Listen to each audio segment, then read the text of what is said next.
Hi everyone, my name is Nicholas, currently stuck in the jam right now. Well, today's video is going to be slightly different from my normal reviews. I've been contemplating whether or not to even make this video, but I tell myself, because every time when I even think of it or mention it, I get super upset, super disappointed in myself, especially considering that I've been in the technology scene for so many years, and yet I somehow was able and managed to fall for this trap. The reason I'm making this video is because I think it's an absolute pity, and I really wish that if you guys had the opportunity, or even you watching this video right now, this may help you avoid such an event. So I really hope you guys take the time and listen to me while I talk you through the end of the video. Before anything, I want to give you a little bit of background about my status. So I've been doing YouTube for several years now, and to be completely honest, all my technologies, when it comes to smartphones or even laptops, they are all self-funded. Okay, so let's go through about how this came about. I remember because now I'm on semester break and I'm thinking I've been an Android user for a very long time, My last iOS or Apple phone was the iPhone 4, and I've been thinking about it. iOS 13 seems very, very promising. Seems super promising. There's a lot of features, and I thought to myself, maybe I should get an iOS device to try it out. Just maybe test out the data, the new features. They look very cool. So I was browsing. I was actually actively looking for an iPhone for I would say about 1 or 2 weeks-ish. And of course, I came across a really good deal on Facebook's marketplace. Not the best of all places to buy your stuff, but I somehow happened to it's a very good deal if you think about it. It was because the only keywords that I was looking for in an iPhone was that for an ideal situation, of course, hopefully it's new, it's sealed, and most importantly, it is my set, which is the local set. Maybe I was a bit too ambitious. It was a iPhone XS Gold, 256 gigabytes. Well, here in Malaysia, the original price, it's about 5.6 thousand ringgit, and it was listed for 4,000 bucks, 4,000 ringgit. So in my head, I was like, oh, this is a pretty good deal for 256 gigabytes, right? So my head I was really already into it so much to the point where I didn't really have much thought about it. And the scammer, he's very good at talking. He's very good at making up stories to justify his words. So I will go through more on that later. Now, my initial thoughts of the phone being so cheap was because I thought maybe the XS has been out for almost a year and the iPhone 11 is almost coming out already. So depreciation, all of that stuff, Then again, thinking about it now, the stretch is honestly too huge. 4,000 and 5,600. It's the difference is 1,600 ringgit. So, okay, fine, whatever, maybe it's too far of a stretch. So I did ask the seller regarding this, and he played it off so well, whereby the thing about me is that I'm very gullible. I trust too easily, and he's so good at those small talks, which made me develop a sense of trust. That is my biggest mistake. Because when you're making a sale, you don't talk that much. But for me, is that if I find someone that has interest in terms of technology, I will tend to reciprocate back in a sense where I will, continue the conversation. So he kind of developed this sort of trust between me and him. So the way he justified the price was that he had a friend that was a staff at Apple, because the iPhone 11 was coming out.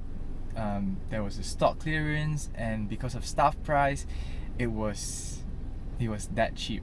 At that point in time, when I thought about it, I was like, oh, okay, it's true, the iPhone 11, it is coming out anytime soon, next 2 months. and of course they would want to clear their stock. Plus staff price, yeah, I guess 1,600 isn't that far of a stretch. So fast forward to the next day. And the thing about scammers is that they're very, very persistent.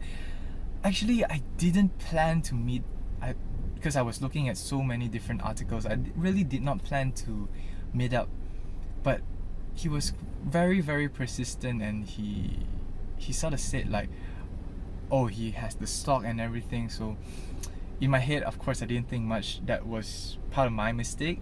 Now this whole thing happened at Sunway, so he played a lot of tricks, which I will slowly break it down, because right now the way I see it is like, oh, how the heck did I not figure it out? And I'm not the kind of person that usually is so blinded by things, because I've gone through several scams and I've managed to see through the tricks that these people are playing. But it never struck me to the point where people, they're so daring to scam face to face. Okay, so sorry, we sidetracked a bit.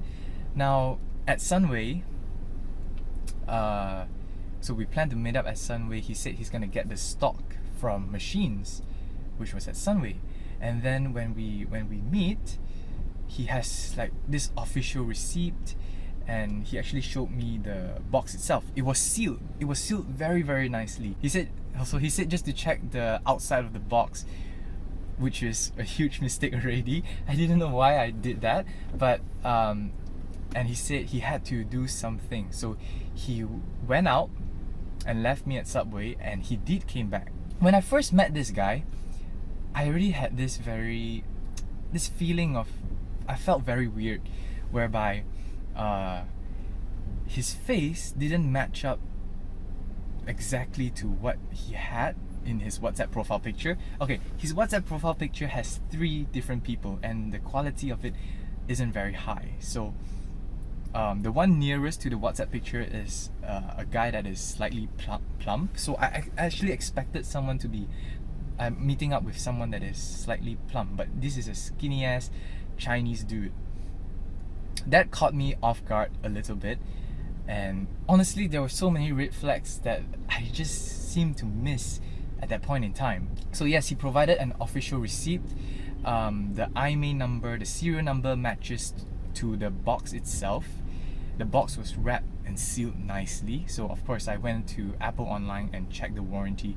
It says that the phone isn't activated. So okay, to me that sort of makes sense, right? It hasn't been activated. So how it is that he kept talking to me. So I think that was a form of distraction. Now the second thing that I found weird was that he said he had to come to Sunway to get the stock, but the official receipt stated that it was from Paradigm Mall. So that to me is already like, huh? But didn't you get your stock from Sunway? Why is it stated that it was from Paradigm? And another thing that I missed out completely now looking back is that he pointed out his name on the receipt, which was Lim Meng Jun. But on his Facebook, his name was Eden Lee. It didn't match up at all. They were both different last names. I should have seen this coming, but at that point in time that didn't struck me. The date, everything was planned perfectly. It was the date itself, but I guess this day and age, a receipt really means nothing at all because everyone is so good at editing already. Okay, right now something I would like to add at this point in time in this video, which I will later refer to, as I think this is a very important element that sort of had my trust. So he said he had to do something at machines, so he left with the iPhone. He left with the box and everything, and he said he'll be back. So I waited for 5 to 10 minutes, and he really did come back. Okay, hi everyone, it's Nick here from the future. So I want to add something here. So remember where I say the part where I will refer to later on? This is the part. Now, the whole action of him leaving and coming back, that thing was pretty pointless, but it did sort of, in a way, make me think that this time with him leaving, he will be also coming back. But obviously he did not. As he came back, so we started to talk about payment. So of course it was 4,000 bucks, and I suggested to online bank transfer. This is a very important point as well, because if you are ever gonna pay someone such a huge amount, it's better to use online transaction, because if anything, it could be traced. But of course, he insisted to have it in cash, and he said something along the lines where like I hadn't informed him in advance, and something like, but I don't remember too much. So I just blindly said okay. I went out to look for an ATM, cash out 4,000 bucks in hand, and I came back to Subway, handed him over the cash, and he was like, okay, so you're gonna wait here, I'm gonna head back to machines to validate your product. So right here, right at this moment, I already feel something not very right already, because handing him over the cash and him leaving the phone over here, can you imagine? The phone has not even been paid. How did he retrieve the phone and leave the phone with me while I hand him the cash to go validate some stuff, you know? So how he made up this whole story is that he needs to go back to machines to validate the iPhone, because if it's not activated, it would be blacklisted, right? I myself, I don't really know much about iPhone. I don't even remember too much about it. So I guess that made some sense to me. And after that, he did mention something about, in his previous transaction, there was this lady who was too excited. So she opened up the box on the spot, and in the end, it caused like a lot of issues. How they had to resolve the blacklisted thing, and it took them half a day. So he was like, just wait here patiently. I'm gonna go and validate your product, and I'll be back to open the product with you to inspect if there is any sort of maybe, you know, defect. So my stupid ass, I don't know why I trusted his words, because the way scammers act is like he seemed like a very trustable guy. So about 5 minutes in, I don't know, I just have this very unsettling feeling, which I was right, my gut was right, but I didn't listen to it. So about the 5-minute mark, I messaged, hey, is everything okay? So he didn't reply, nothing whatsoever. And about 2 to 3 minutes later, he said something like, hey, I've got you a complimentary screen protector. So I was like, oh, that's great. Now thinking about it, right, you have already scammed me, but yet you still lie to me. So this is a tactic to stall me, thinking that, oh yeah, maybe he might need a little bit more time. So after that, he did ask for my full name to be registered under the phone, which I stupidly gave my full name as well. I'm guessing the next person that he's gonna scam, he's gonna probably use my actual full name. At this point, I realized something is very wrong, very, very wrong, as his profile picture on WhatsApp changed. Now, if you think about it, you're just gonna go up to machines to validate my product. In what circumstances do you have to change your profile picture, or even have the time? I mean, why would you change your profile picture when you're just going up to machines to help me validate my new iPhone, right? But at this point in time, it hit me hard. It hit me really, really hard. I just sat there knowing the fact that I just got scammed of 4,000 ringgit. I don't even know what to do anymore. I just sat there at Subway digesting the fact that I just got scammed of 4,000 ringgit, which I had already kind of saw it coming. When he said he had to go up and validate, a part of me already think that something is not right. I stopped him, saying that, don't you think it's better if I go with you? You see, even my guts has already told me that, hey, this is not right. You shouldn't give this person your money. You mean as soon as you give him your money, he's gonna be gone. But I did ask him, so he was like, oh, it's not too good, you know. So the thing that was going through my head at the point in time, of course, one thing for sure is the 4,000 bucks, 4,000 ringgit, and the second thing is I just kind of lost faith in humanity and I couldn't believe I was so gullible. So there it is, holding 4,000 ringgit in cash for less than 15 minutes, and that's it. There it goes, out the window. He's created this thing where right now I just have a barrier in terms of trust with any kind of human beings. It's ridiculous, honestly. I have phobia right now looking at iPhone banners. Anyone using an iPhone, it scares me.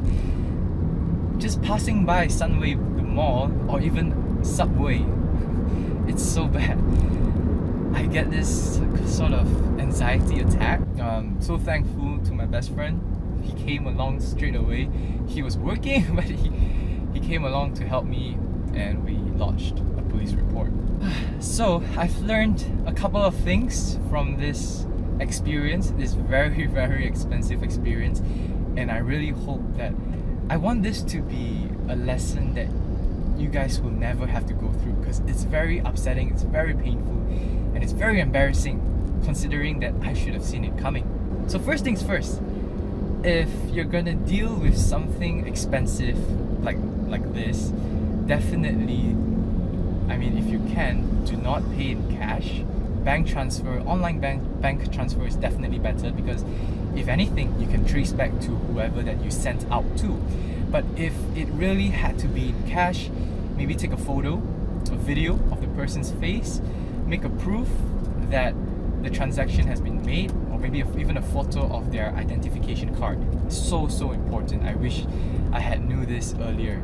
And of course, the most important takeaway from this video is that it doesn't matter if it's new, if it's sealed, just open the damn box. Make sure you see the freaking phone before you even pass over any form of cash.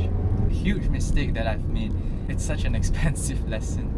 So alright, case closed. Guys, please just be aware, especially Facebook's marketplace. Not a very good place to look for sellers or buyers. I'm really afraid to use it right now. Use maybe something else like Carousel or whatever. They have, or even other systems. They can actually trace it back. Whereas Facebook is such a huge organization, it's difficult. So I guess there won't be any iPhone videos till next year. Now I just have to find a way to hustle back the money that I've lost. Well, maybe I deserve it. I don't know what I've did to deserve such a thing, but that's pretty much the end of the story. If you made it this far, I would like to thank you so much for watching. I hope this horrible, terrible thing will never occur to any one of you. I really want this to be the last. So do share it out with your friends and family. Tell them what's up, and just be very, very careful when dealing with people. You never know what kind of people there are out there. Alright, gotta go now. My name is Nicholas, and I will see you guys very soon. Bye bye.